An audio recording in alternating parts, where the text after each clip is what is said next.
Hello, this is John from caveofprogramming.com, and in this tutorial we're going to look at saving a photo that you take using the camera.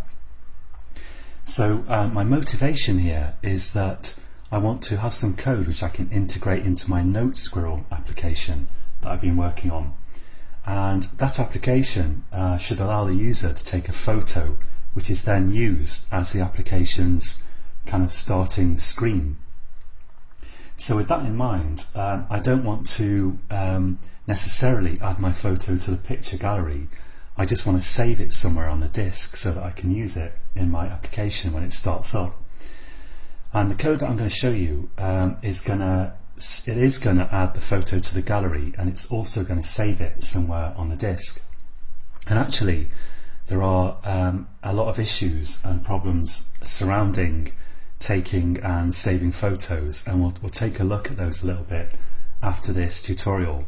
But the tutorial that I'm going to show you here will work on the majority of phones, I believe, and in fact it's almost identical to the solution to this problem, which you can find if you search for something like taking a photo Android, and you look at the developer.android.com page.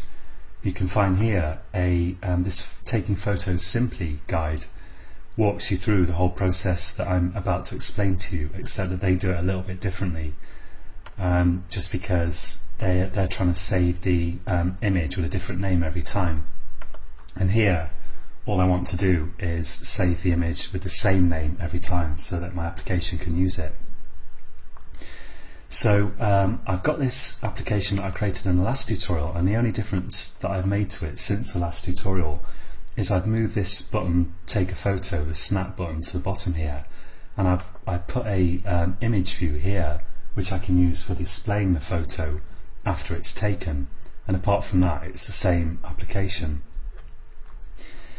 So now what I need to do here is firstly I need to tell this intent, the action image capture intent, where to save the photo that it takes. And to do that, I'm going to create a file name which will be the file name of where I want to save the photo. And the first thing to do here is find out a good location to save the photo to.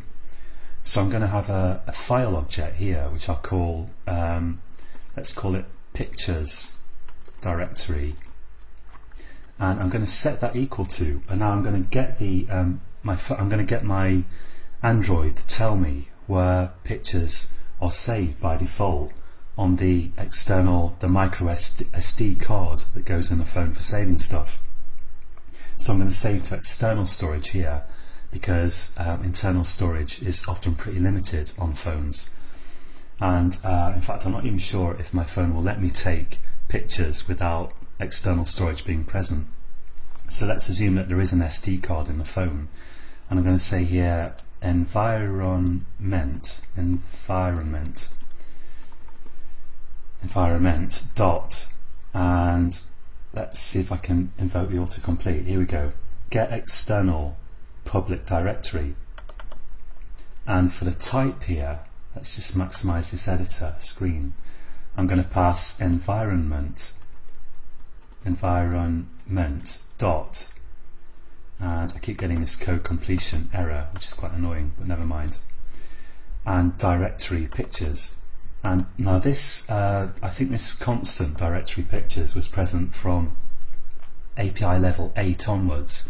So and I'm targeting this application for API level I don't know what, 14 or something, but I'm saying that it works in my manifest with API level 10. So this should be present, and for earlier versions of Android, here I believe you could specify pictures and / and pictures with a capital P, just a string instead of this. But I use this on, you can use this on any kind of fairly recent version of Android. And now I'm going to create a file which will be the actual file that I store in this directory, and I'm going to store that in a private instance variable. So I'll say private file, image file, like that, and here I'll say that image file equals new file, and I'll pass this pictures directory here, and I'll pass the name of the file that I want to save to, and I'll call this, let's call it PassPoints image, with my other application in mind here. So I could make this something, I think the camera saves as .jpeg, but I'm not sure. So you could say like something or other .jpeg, and if you want this will overwrite this image every time, and if you want to save a different image every time, you could do something like getting the date and using that for the name of the image. And you can find that kind of thing on the developer.android.com site in the taking a photo page. But for this application, I just want the same name every time. Now I need to pass that to this intent, this image capturing intent, to tell it to save to this directory and this name. And to do that, I say intent.put extra, and for the name I say media store dot out.extra, I think it is, extra output is in here somewhere, extra output, there we go. That's the key, media store.extra output, and the value is going to be the URI, which I think stands for Uniform Resource Identifier, the URI of the file. So I need to say here URI, I'll use the static method of the URI class, and I'll say from file and pass it my image file. Now if you run this code on your phone, and if you then set the phone to kind of external hard drive mode and you browse it in Windows Explorer, once you've taken a photo and click the tick to say you want to keep the photo, you should see this file in the pictures directory on your SD card. So this should already work. But now we can tackle the second half, which is reading this file and displaying it in the image view control. So I'm going to override here, right click and go to source, override implement methods, and I'm going to override the on activity, I always forget the name of it, but on activity result method. Here we go. And I think to actually get this to run, you need to supply a return code here. I don't think this will actually work without a return code, but I'm not sure. So I'm going to say here private int, private, let's say private static final int photo taken. It doesn't have to be static, but it may as well be, because I only want one copy of it, not one for each object.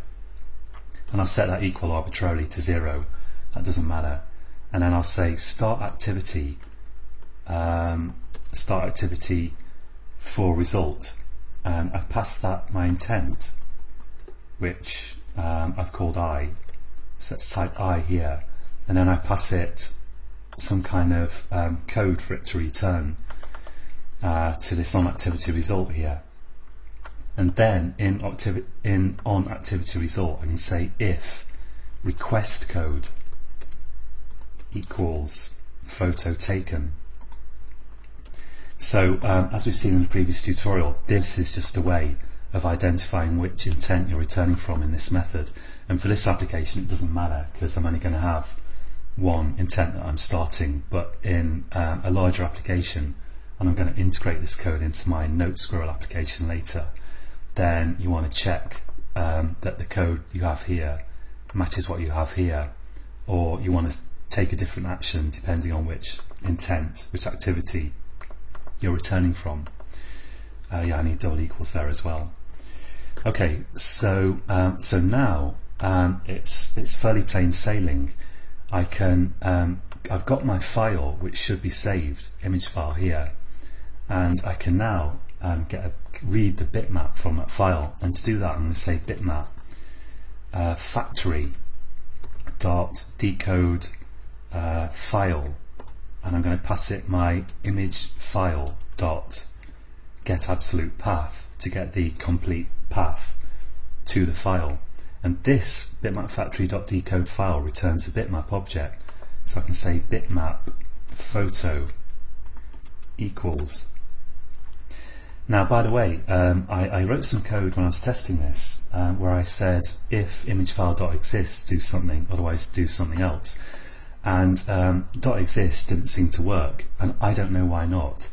So my recommendation is just try to decode the file, and this will return null if it doesn't work. So here I can say if photo is not equal to null, then we can go ahead and set it in the image view. Else if it is null. Now I'll talk about the issues with this code in a minute, and what you could do is if this returns null, you could try one or more alternative implementations to get this bitmap. But I'll leave this here because I believe this code, as I say, is similar to what Google itself tells you to do, and I believe this code will work on the vast majority of phones. So if in this case, if I can't read the file, I'm just going to say toast.makeText this unable to read photo file, or we could say from the user's perspective unable to save photo file or something like that, although it probably has saved in their gallery at this point. And I'll say toast.length long here to make sure they definitely see it, and .show to show the toast like this. And let's just extract this into an ID, which is good practice. So I'm going to right click and go to quick fix and extract string, and I'll make the ID of the string unable to save photo file, and just click OK there. So now we've added that string to strings.xml so that we have all the user viewable strings in one place, which is good practice. And now, so let's go ahead and read the file. Well, we've read the file. Let's go ahead and set the image view to use it. So I'll say here image view, let's call it, equals image view, and you know the drill by now. So I say find view by ID, and I specify the r.id here, which is view, and here we go.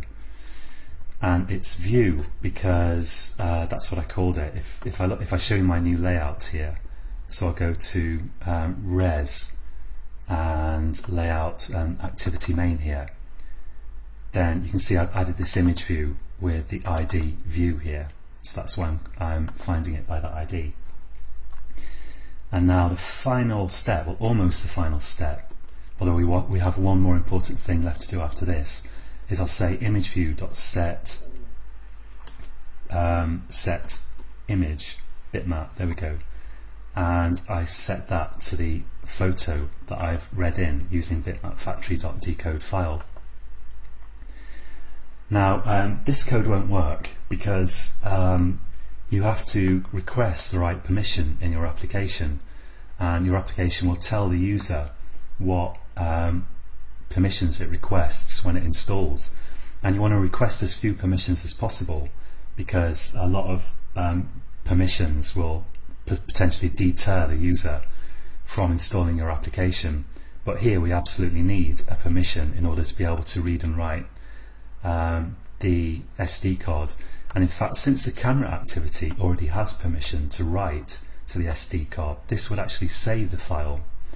But the problem would be that we couldn't actually read the file here because this application, this activity, doesn't yet have permission to read that file.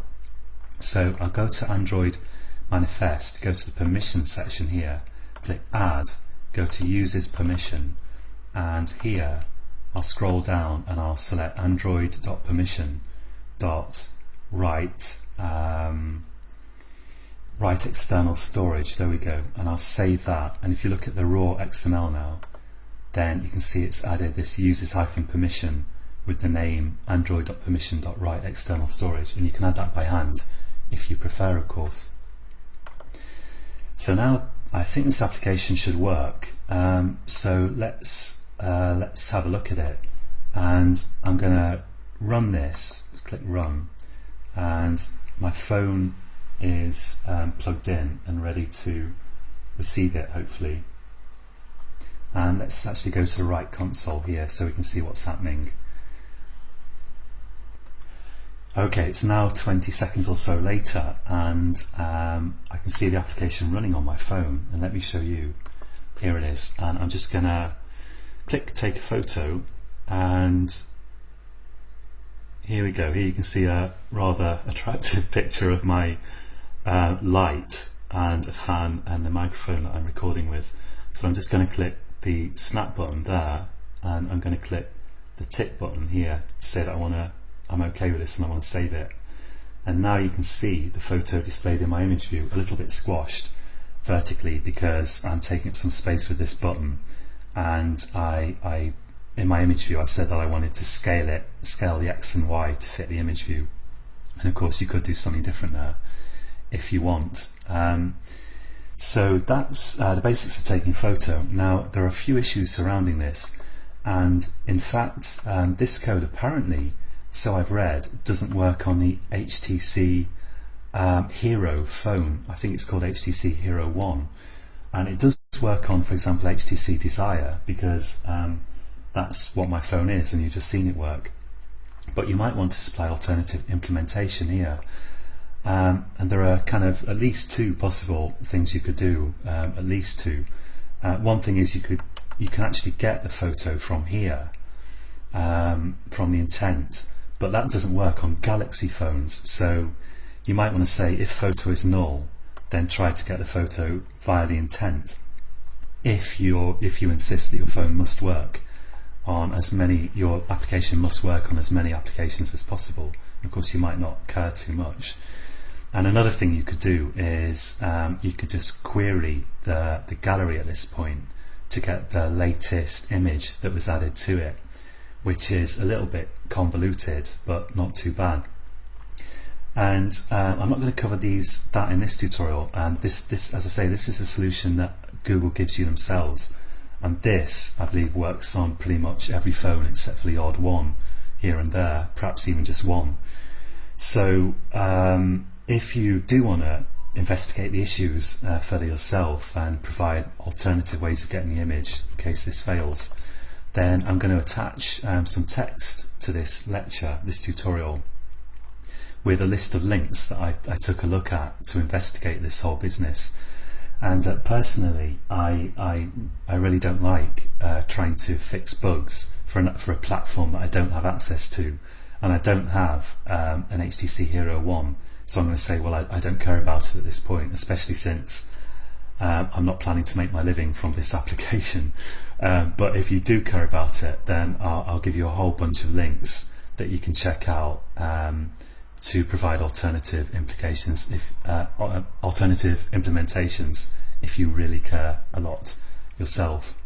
And by the way, what I'm going to do next, but I'll do it outside of this tutorial, is I'm going to go back to my Note Squirrel application and I'm going to integrate this code into it. And in fact, I'm going to save the image file location, probably in a preference, so that I can set this image every time when the application starts up. And if this image isn't there, I'll set the default image in my application. But I'll leave that as an exercise to you if you want to have a go at that yourself. Okay, so that's it for this tutorial, and until next time, happy coding.